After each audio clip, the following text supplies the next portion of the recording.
Here we are once again at the event in Money Earning Mount Vernon, my hometown, which is Stop the Violence first annual rally. And I love it, I love it, I love it. And in the house we have... Well, my name is Rodney Stone. I'm professionally known as Rodney C. I'm one half of the original Double Trouble, featured in the first hip-hop, breakdance, and graffiti movie ever created. It's called Wild Style, considered the Bible of rap. Open the doors for all the movies and things going on today. In addition to that, I'm also 1/5 member of the Funky 4 Plus One More and the Funky 4 Plus One. Wow. The very first hip-hop group from the Bronx to get a legitimate record deal. The very first hip-hop group with a female. Her name is Sha Rock. She is the first female. First female, yes. And we're the very first hip-hop group to do national television. We did Saturday Night Live with Deborah Harry on Valentine's Day, 1981. And I'm here chilling out with my homeboys, T-Ski Valley, and the crew, you know what I mean, for the Stop the Violence barbecue. You know, in Money Earning Mount Vernon, you know what I mean? I got the call, so I had to come. Exactly, exactly. Home of my big boy, my big brother, rest in peace, Heavy D. Yeah. One of the sweetest guys you ever want to meet in your life. But here we are with Rodney. So tell us, Rodney, what are you doing right now? What are some of the projects that you have going on? Well, I got my hands in several projects. I'm the executive director of On Track Productions, which is an unlimited entertainment company, which has been in existence since 1986. I work with individuals and groups who have an earnest desire to make it in the industry, and I help them to gain much needed experience and exposure through events that I produce.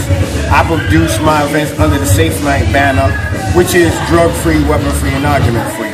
Safe Night's a concept that was created almost 20 years ago in Wisconsin. Youth leaders in Wisconsin felt the need to create environments that were drug-free, weapon-free, and argument-free, so they created Safe Night. Wow. Since its inception in 1994, they have produced over 500 Safe Nights in Wisconsin. The concept has swept the country. On June 5th, 1999, there was a national kickoff and campaign. 50 states and 2 other countries were involved. Over 1,000 sites were set up to produce what they call Safe Night USA. I personally assisted in helping to set up 6 Safe Night sites here in New York, and we had a total of 23 sites. I believe we have the most across the country. I like the Safe Night concept so much that I decided to replicate Safe Nights on an ongoing basis. And to date, I produced almost 100 Safe Nights since 1999. In addition to that, I'm also the executive director of the Groundbreakers Entertainment. And the Groundbreakers are a handful of original hip-hop pioneers who have come together for one common cause, and that's to raise awareness and to raise money for a medical health and dental care program for hip-hop pioneers. Amen. Yes. And we do fundraisers in the form of bus rides, you know, and events. We have an event coming up on July 20th. We're doing our first day party, you know, and then we're doing our 9th or 10th, I think it's our 10th annual bus ride up to the Poconos, where I take individuals and groups up there to, you know, do their thing. You know, it's a showcase. You know, it's basically giving young folk an opportunity to change their background. Absolutely. You know what I mean? Take them outside of the hood, you know what I mean? And give them, you know, somewhere else to do their thing, you know what I mean? It has to start somewhere. That they can add to their resume just to say that, you know, they went somewhere other than New York. Exactly, exactly. That's just basically what I do, and that's what I've been doing, amazing. For the past 12, 13 years. Wow, you're tireless, huh? You're doing this. Well, I try to stay focused. I love that factor that you want to help out your fellow man that's in this industry, and I know quite a few of the old school guys that are having a hard time right now, and you know, I'm gonna get them in touch with you so that, you know, you guys can work. I don't know if you're aware of a lot of them, like I'm gonna say Cool Herc. My boy, he's not, you know, doing too well, and it's a shame where we don't look out for our own. Well, I think hip-hop is the only genre of music that doesn't have a support network. Yep. Every other genre of music has a support network, and, you know, I ran into a technical difficulty, you know what I mean, which led me to spearhead this project. I didn't create this idea. Somebody else wanted it for me. And I was so gracious that I said to them that I would pay it forward to participate as long as we did it for everybody. Exactly. You know what I mean? So that's kind of what happened. And, you know, I've been running with this project since 2007. I love that. I love that. We're just trying to get it up and running. Now you're still based in the Bronx or?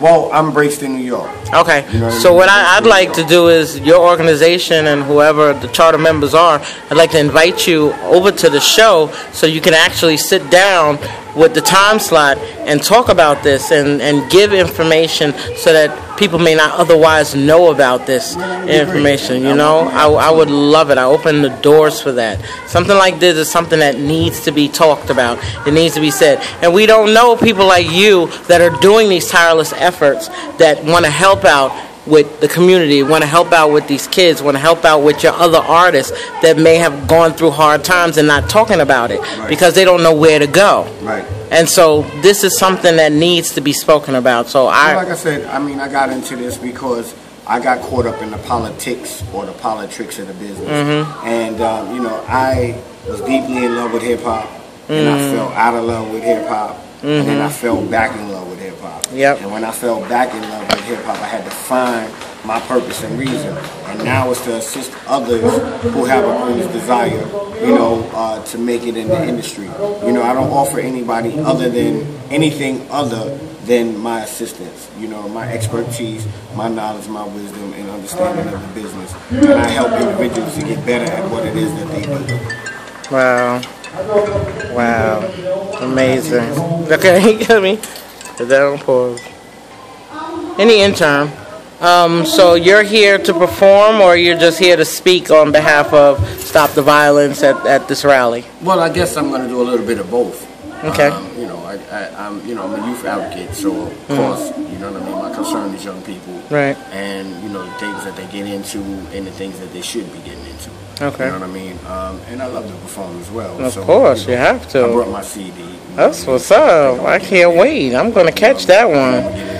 I will definitely catch that one. So now with the rest of your crew, are you still working with you know, some of the guys from back in the days? Of course. I mean, it's hip hop pioneers that I work with. Absolutely, absolutely. These are the brothers who, you know, helped to give birth, you know, to this genre we call hip hop. And that's one of the things when I put out on my show, I'd like the pioneers. I appeal to the pioneers to please come on my show and tell everybody how hard it was to get where you're at and how hard it is to hold on to even just a little smidgen of it and try to get your just due and your respect.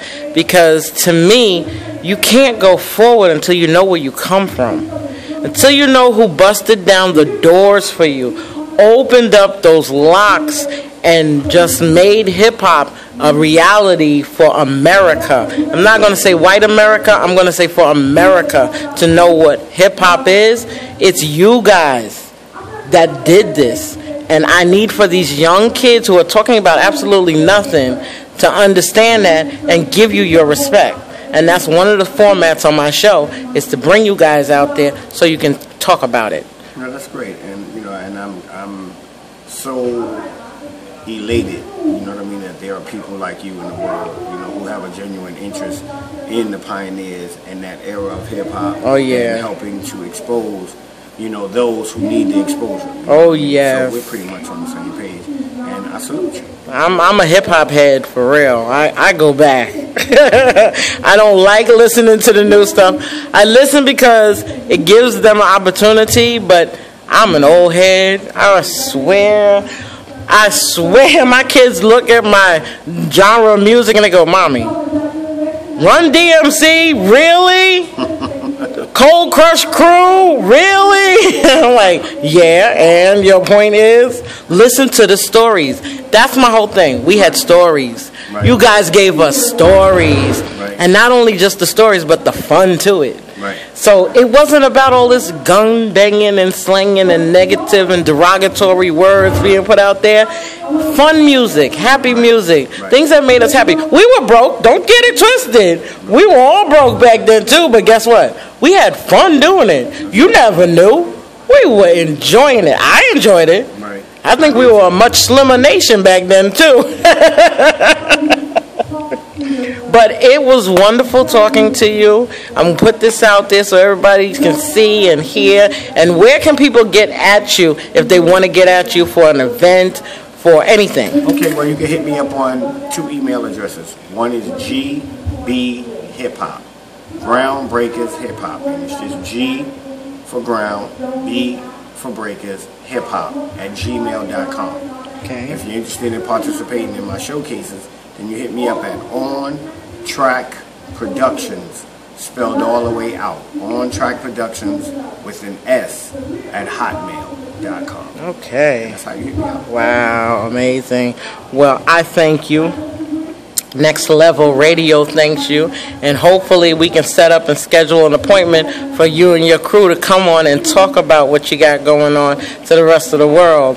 Even though they're going to see it on my page, but to the rest of the world, I need for you to come on that radio program and speak about this because it needs to be said. So thank you so much.